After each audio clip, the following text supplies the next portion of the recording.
Hi പ്രിയമുള്ള സുഹൃത്തുക്കളെ, മറ്റൊരു മതത്തിനുമില്ലാത്ത ചില പ്രത്യേകമായിട്ടുള്ള സംവരണങ്ങൾ, ആനുകൂല്യങ്ങൾ മുസ്ലിങ്ങൾക്ക് മാത്രമായി ലഭിക്കുന്നുണ്ട് എന്ന് നമുക്കറിയാം. ഒരുപാട് ഫണ്ടുകൾ, സ്കോളർഷിപ്പുകൾ, വ്യത്യസ്തമായ ആനുകൂല്യങ്ങൾ, പരിഗണനകൾ. ഇപ്പോൾ ബൈബിള് പഠിക്കുന്ന സൺഡേ സ്കൂളിലെ കുട്ടികൾക്ക് കിട്ടുന്നത് എന്താണ്?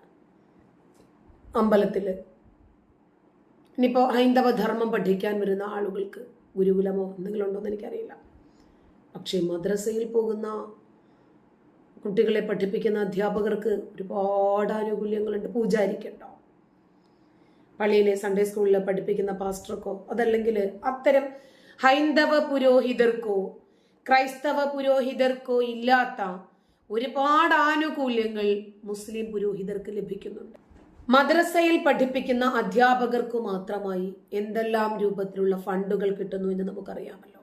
ഇപ്പോൾ ഇന്ത്യ മഹാരാജ്യത്ത് മുസ്ലിങ്ങൾ ന്യൂനപക്ഷമായതുകൊണ്ട് ന്യൂനപക്ഷ സമുദായത്തിൻ്റെ വളർച്ചയെയും ഉന്നതിയെയും പുരോഗതിയെയും ലക്ഷ്യമാക്കി നിയോഗിക്കപ്പെട്ട ഒരു ജസ്റ്റിസ് സച്ചാർ കമ്മിറ്റിയുടെയും അനുബന്ധമായി കേരളത്തിൽ രൂപീകരിച്ച ഒരു പാലൊളി കമ്മിറ്റി. ഈ പാലൊളി കമ്മിറ്റിയുടെ ശുപാർശകൾ ഇതൊക്കെ അട്ടിമറിക്കപ്പെട്ടത് വെറും 6 ദിവസം കൊണ്ടുള്ള സർക്കാരിൻ്റെ ഉന്നതതല ഗൂഢാലോചനയിലായിരുന്നു. ഇതിനെതിരെ അഡ്വക്കേറ്റ് VK ബീരാൻ അധ്യക്ഷനായിട്ടുള്ള minority Indians planning and vigilance commission trust ഒരു സംഘടനയാണ്. ഈ സംഘടന സുപ്രീം കോടതിയെ സമീപിക്കുന്നു. പ്രത്യേക അപ്പീൽ അനുമതി സുപ്രീം കോടതിയിൽ നിന്നും ലഭിച്ചിരിക്കുകയാണ് ഈ അവസരത്തിൽ. അതുകൊണ്ടാണ് ഞാൻ ഈ വിഷയം ഇപ്പോൾ പറയാൻ കാരണം. അധിക മാധ്യമങ്ങളും ഈ വാർത്ത കൊടുക്കില്ല. കാരണം ആനുകൂല്യങ്ങൾക്ക് വേണ്ടി ഇവർ പറയുന്നു മുസ്ലിങ്ങൾ ന്യൂനപക്ഷമല്ല, പക്ഷെ എന്നാലും ന്യൂനപക്ഷങ്ങളുടെ എല്ലാ അവകാശങ്ങളും എല്ലാ ആനുകൂല്യങ്ങളും ഇവർക്ക് വേണം. പക്ഷെ ഇവർ ന്യൂനപക്ഷമല്ലെന്ന് ഇവർ തന്നെ പറയുന്നുണ്ട് കേട്ടോ. പല സന്ദർഭങ്ങളിൽ നമ്മൾ കേട്ടിട്ടുണ്ട്.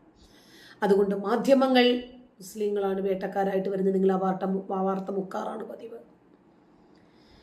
10,000-ഓളം ന്യൂനപക്ഷ മുസ്ലിം വിദ്യാർത്ഥികൾക്ക് മാത്രം അർഹമായിരുന്ന സ്കോളർഷിപ്പ് ഇല്ലാതാകുന്ന രൂപത്തിൽ ഹൈക്കോടതി ജഡ്ജിമാരായ justice Shaji P Chaly, justice S Manikumar എന്നിവരടങ്ങുന്ന ഡിവിഷൻ ബെഞ്ച് ഒരു ഉത്തരവിട്ടു. 2021 മെയ് 28 ആയിരുന്നു ഈ ഉത്തരവ്. ഭൂരിപക്ഷത്തിനില്ലാത്ത ആനുകൂല്യങ്ങൾ എന്തിനാണ് ന്യൂനപക്ഷങ്ങൾക്ക്? ന്യൂനപക്ഷങ്ങൾക്കില്ലാത്ത ആനുകൂല്യം ഭൂരിപക്ഷത്തിനും വേണ്ട. ശരിക്കും പറഞ്ഞാൽ നമ്മുടെ നാട്ടിൽ നിന്നും ജാതി സംവരണമൊക്കെ എടുത്തു പോകേണ്ടുന്ന കാലഘട്ടം അതിക്രമിച്ചിട്ടുണ്ട്. സാമ്പത്തിക സംവരണമാണ് ശരിക്ക് ഒരു ബൗദ്ധിക നിലവാരത്തിലേക്ക് പോകുന്ന ഒരു രാജ്യത്തിന് വേണ്ടത്. ഇരിക്കട്ടെ. എന്നാൽ ഈ ഉത്തരവിനെതിരെ 2021 മെയ് 28 ഈ ഉത്തരവിനെതിരെ സർക്കാർ അപ്പീലിന് പോയില്ല.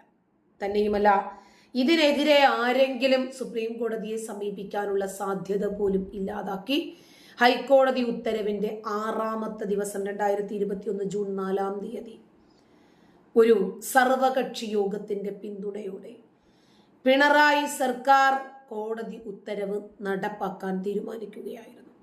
യോഗത്തിൽ പങ്കെടുത്തവരാരും ഇതിനെതിരെ ശബ്ദിച്ചില്ല. മുസ്ലിം ന്യൂനപക്ഷ സ്കോളർഷിപ്പ് ഇല്ലാതാക്കുന്നതിനു വേണ്ടി വലിയ രൂപത്തിലുള്ള ഗൂഢാലോചനയാണ് ഇതിലൂടെ അരങ്ങേറിയത് എന്ന് മുസ്ലിങ്ങൾ ആരോപിച്ചു. ന്യൂനപക്ഷ സ്കോളർഷിപ്പിന്റെ ഭൂരിഭാഗവും മുസ്ലിങ്ങൾക്ക് നൽകുന്നു എന്ന് ആരോപിച്ചുകൊണ്ട് ഒരുപാട് ആളുകൾ എതിർത്തുകൊണ്ട് രംഗപ്രവേശം ചെയ്തതോടുകൂടി 100% മുസ്ലിങ്ങളാക്കി തുടങ്ങിയ ഒരു സ്കോളർഷിപ്പ് 20% ക്രിസ്ത്യൻ വിഭാഗത്തിലെ പിന്നോക്കക്കാർക്ക് നൽകാൻ ഇടത് സർക്കാർ തീരുമാനിച്ചു. നമ്മൾ നല്ലത് ചെയ്താൽ നല്ലതെന്നും മോശം ചെയ്താൽ മോശമെന്നും പറയണമല്ലോ. മാറ്റം വരുത്തിയ 80:20 എന്ന അനുപാതത്തിൽ അന്യായമായി നടപ്പാക്കിയ ഈ സംവരണത്തിലും മതേതര വിശ്വാസികൾക്ക് തൃപ്തരാകാൻ പറ്റുമോ? തൃപ്തരായില്ല. കാരണം 80% അവരും 20% ക്രിസ്ത്യാനികൾ നോക്കുമ്പോൾ 2 വിഭാഗവും ന്യൂനപക്ഷമാണ്. ഇതെങ്ങനെ ശരിയാകും? പിന്നീട് വീണ്ടും ഇവർ ഹൈക്കോടതിയെ സമീപിക്കുന്നു. ഇതോടെ വീണ്ടും മുസ്ലിം സ്കോളർഷിപ്പ് നഷ്ടപ്പെടാൻ കാരണമായി. വേണ്ടെങ്കിൽ ആർക്കും വേണ്ടെന്നേ, ഉണ്ടെങ്കിൽ എല്ലാവർക്കും ഈക്വൽ ആവട്ടെ. സ്കോളർഷിപ്പ് നഷ്ടപ്പെടുന്ന വിഭാഗത്തിൽ നിന്ന് ആരും കക്ഷി ചേരാതിരിക്കുമ്പോൾ സിവിൽ നടപടിക്രമം അനുസരിച്ചിട്ടുള്ള പത്രപരസ്യം പോലും നൽകാതെ സർക്കാർ നിലപാടെടുത്ത സാഹചര്യത്തിൽ മുസ്ലിം ന്യൂനപക്ഷ വിഭാഗത്തിന്റെ ഉന്നമനത്തിന് വേണ്ടി മാത്രമാണ് എന്നുള്ള യാഥാർത്ഥ്യം വെളിപ്പെടുത്താൻ സർക്കാർ തയ്യാറായില്ല. രാജ്യത്തെ ഓരോ ദുർബല സമുദായത്തിന്റെയും അവസ്ഥ കണ്ട് പരിഹാരം നിർദ്ദേശിക്കാൻ ഭരണഘടനാപരമായി സാഹചര്യമുള്ള ഒരു സാഹചര്യത്തിൽ മുസ്ലിം വിഭാഗത്തിന്റെ സാമൂഹ്യ അവസ്ഥയും പരിഹാരവും മാത്രം കണ്ടെത്താൻ എന്തിനാണ് ഇവർ നിയോഗിക്കപ്പെട്ടത്? ജസ്റ്റിസ് HR കമ്മിറ്റി, മുസ്ലിങ്ങളുടെ ഉന്നമനം. എന്താ മറ്റവർക്കാർക്ക് ഉന്നമനമൊന്നും വേണ്ടേ? ഇതിനനുബന്ധമായി 2017 മന്ത്രി പാലൊളി മുഹമ്മദ് കുട്ടിയുടെ നേതൃത്വത്തിൽ 8 അംഗ സമിതിയായി രൂപീകരിച്ച പാലൊളി കമ്മിറ്റി, ഈ കമ്മിറ്റി സമർപ്പിച്ച ശുപാർശകളുടെ അടിസ്ഥാനത്തിൽ 2019 മുതലാണ് സംസ്ഥാനത്തെ മുസ്ലിം വിഭാഗങ്ങൾക്ക് പ്രത്യേകമായി സ്കോളർഷിപ്പ് അനുവദിച്ചത്. മുസ്ലിം വിഭാഗങ്ങളുമായി ചർച്ച ചെയ്തു അവരെക്കുറിച്ച് പഠിച്ചുമാണ് പാലൊളി കമ്മിറ്റി നിർദ്ദേശം സമർപ്പിച്ചിരുന്നത്. മറ്റു ന്യൂനപക്ഷ വിഭാഗങ്ങളെ കമ്മിറ്റി പഠന വിധേയമാക്കിയില്ല. അത് കമ്മിറ്റിയുടെ ലക്ഷ്യമല്ലല്ലോ. കമ്മിറ്റിയുടെ എല്ലാ കാലത്തെയും ലക്ഷ്യം ആരാണ്? മുസ്ലിങ്ങൾ. ഈ സ്കോളർഷിപ്പ് എന്തിനു വേണ്ടിയാണ്? കേരളത്തിലെ മുസ്ലിങ്ങൾക്ക് എന്തി അവരുടെ മക്കളെ ഒന്നും പഠിപ്പിക്കാൻ കഴിവില്ലേ? മറ്റ് മതവിഭാഗങ്ങളൊക്കെ അവരുടെ കപ്പാസിറ്റിയിൽ നിന്നുകൊണ്ടാണല്ലോ പഠിപ്പിക്കുന്നത്. എത്ര മതസ്ഥാപനങ്ങളുണ്ട്, എത്ര സന്നദ്ധ സംഘടനകളുണ്ട് മുസ്ലിങ്ങൾക്ക്, എത്ര കണ്ട് സ്ഥാപനങ്ങൾ, എണ്ണമറ്റ സ്ഥാപനങ്ങളുള്ളത് മുസ്ലിങ്ങൾക്കല്ലേ? ഇനിയും ഈ നക്കാപ്പിച്ച വാങ്ങിച്ചിട്ട് എന്തിനാണ് ഇവര് രാജ്യത്തെ കൊള്ളയടിക്കുന്നത്? ഇതൊരു രാഷ്ട്രീയ മുതലെടുപ്പാണ് എന്ന് പറയാൻ ആർക്കാണ് ഭയം? മദ്രസയ്ക്ക് ക്ഷേമനിധി ബോർഡ് ഉണ്ടെന്ന് നമുക്കറിയാലോ. ആകെയുള്ളവരുടെ മാസ വിഹിതം എന്ന് പറയുന്നത് 100 രൂപ മാത്രമാണെന്നാണ് ഇവർ പറയാറ്. ഒരു മദ്രസ അധ്യാപകൻ 50 രൂപയും മദ്രസ മാനേജ്മെന്റ് 50 രൂപയും ഇട്ടിട്ട് 100 രൂപയാണ് മാസവരി സംഖ്യയായി അടയ്ക്കേണ്ടത്. അതായത് 5 വർഷം മാത്രം ഇവർ അടച്ചാൽ മതി ഈ തുക. എന്നാൽ ഈ നിസ്സാര തുക അടയ്ക്കുന്ന ഇവർക്ക് കിട്ടുന്ന ഗുണങ്ങൾ എന്തൊക്കെയാണ്? ഒരു മതേതര രാജ്യത്ത് ഒരു പ്രത്യേക മതവിഭാഗത്തിനു മാത്രം ലഭിക്കുന്ന ചില ആനുകൂല്യങ്ങൾ 5 വർഷം തുടർച്ചയായിട്ട് മാസം 100 രൂപ വീതം ക്ഷേമനിധിയിൽ അടച്ചാൽ ഇത്രയും തുക അടച്ച ആളുകൾക്ക് പിന്നീട് 60 വയസ്സിന് ശേഷം കൃത്യമായിട്ട് ആജീവനാന്തകാലം പെൻഷൻ ലഭിക്കും. ഇനിയും ഈ പെൻഷനർ മരണപ്പെട്ടു പോയാൽ അവരുടെ ആശ്രിതർക്ക് ഈ തുക കിട്ടും.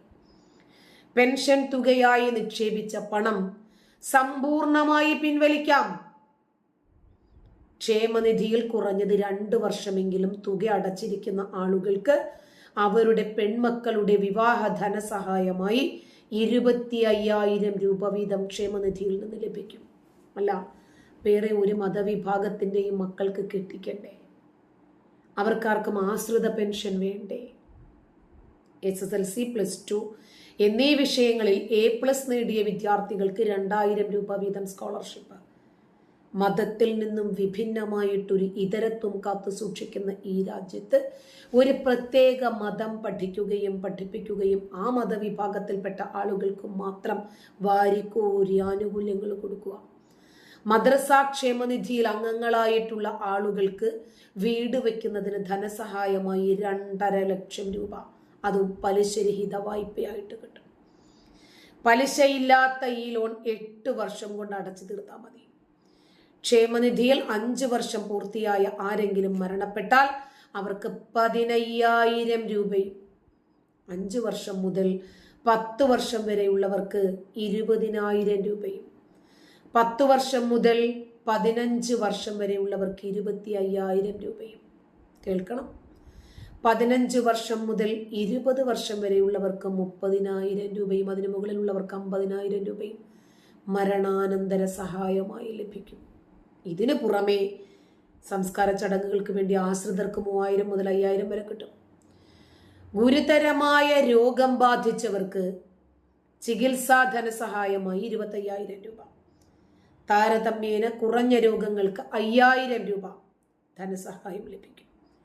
ക്ഷേമനിധിയിലെ വനിതാ അംഗങ്ങൾക്ക് പ്രസവ ശുശ്രൂഷയ്ക്കും ചികിത്സയ്ക്കുമായി 15,000 രൂപ വീതം ലഭിക്കും. കേവലം 100 രൂപ മാത്രം 5 വർഷത്തേക്ക് മാസം അടച്ചു കഴിഞ്ഞാൽ എങ്ങനെയാണ് ഇത്രയും ഭീമമായ തുക ജീവനാന്തകാലം പെൻഷനായിട്ടും മറ്റ് ഇതര ധനസഹായമായിട്ടും മുസ്ലിങ്ങൾക്ക് നൽകാൻ കഴിയുന്നത്? സാമാന്യമായി ചിന്തിക്കുന്ന ബുദ്ധിയും യുക്തിയുമുള്ള മതേതര വിശ്വാസികൾ ഉത്തരം നൽകേണ്ടുന്ന ചോദ്യമാണിത്. സർക്കാർ ഉത്തരവിൽ പറഞ്ഞിരിക്കുന്ന 4-ാം അനുച്ഛേദത്തിലെ കോർപ്പസ് ഫണ്ടാണ് ഇതിൻ്റെയൊക്കെ പ്രധാനപ്പെട്ട ആധാരം. ഈ കോർപ്പസ് ഫണ്ട് മദ്രസകൾക്ക് കൊടുക്കുന്നത് സർക്കാരാണെന്നതും ഇത് സർക്കാർ ഉത്തരവ് പ്രകാരം നിയമവിധേയവുമാണ്. പ്രത്യക്ഷത്തിൽ ഇത് ചോദ്യം ചെയ്യപ്പെടാതിരിക്കാം. പക്ഷെ ഇത്തരം ചോദ്യങ്ങൾക്ക് പ്രതിരോധം തീർക്കാൻ വേണ്ടിയാണ് 50 രൂപ വീതമുള്ള ഒരു നിക്ഷേപം വെച്ചിട്ട് ഒരു ക്ഷേമനിധി തട്ടിക്കൂട്ടിയിരിക്കുന്നത്.